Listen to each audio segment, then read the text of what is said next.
لیے نوجوانوں کو پوری ذمہ داری پہ کہہ رہا ہوں، دھڑا دھڑ جاؤ، اپنی شادیاں کرو۔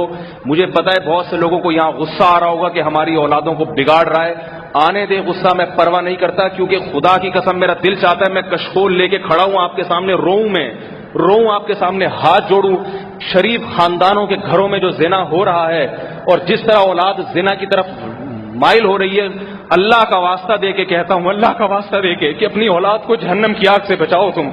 یہ زانی بن رہی ہے، شرابی بن رہی ہے یہ اولادیں، یہ تبلیغ میں 4 مہینے لگا لے گی پھر بھی زنا کرے گی، یہ تبلیغ میں سال لگا کے آئیں گے پھر بھی زنا کریں گے۔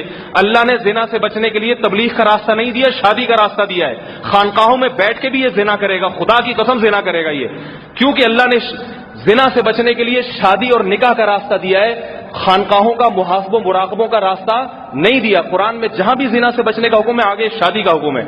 اس لیے میں کہہ رہا ہوں نوجوانوں سے جو کما رہے ہیں، جو بیوی کو رکھ سکتے ہیں اپنے خرچے پہ، ماں باپ کو اطلاع دیں، ان کو اعتماد میں لے کے کریں، ثواب ملے گا۔ اگر ماں باپ روکتے ہیں، ماں باپ کی ایک نہ سنیں اس میں، نکاح کرو، خدا تمہارا ساتھ دے گا۔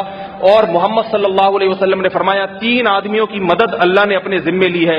ایک شادی کرنے والا جس کا مقصد یہ ہو کہ میں اپنے آپ کو گناہ سے بچاؤں گا، اس لیے شادی کر رہا ہے کسی لڑکی سے کہ بھئی اس کو وہ چاہ رہا ہے کہ میں گناہ نہ کروں۔ آپ نے فرمایا نبی نے اللہ اس کی مدد کرے گا، اللہ اس کو تھپکی دے گا تو صحیح کام کر رہا ہے۔ تو بھائی جس کی اللہ مدد کر رہا ہے اور اللہ جس کو تھپکیاں دے رہا ہے، میں اس کی حوصلہ افزائی کیوں نہ کروں؟ میں نے علم اس لیے حاصل نہیں کیا کہ معاشرہ جو کہہ رہا ہے میں اس کے پیچھے چلنا شروع کر دوں، میں نے علم اس لیے حاصل کیا ہے کہ میں جو اللہ اس کے رسول کی بات آپ تک پہنچاؤں، آپ کو اچھی لگتی ہیں سنیں، ورنہ کہیں اور مسجد میں جا کے بیان سنا کریں۔ بات آ رہی ہے سمجھ میں؟ یہاں ضروری نہیں ہے آپ کے لیے بیان سننا، جو آپ کے مطلب کی باتیں آپ کے سامنے کیا کرے، آپ اس کی باتیں جا کے سنا کریں، وہ آپ کو اچھی لگیں گی۔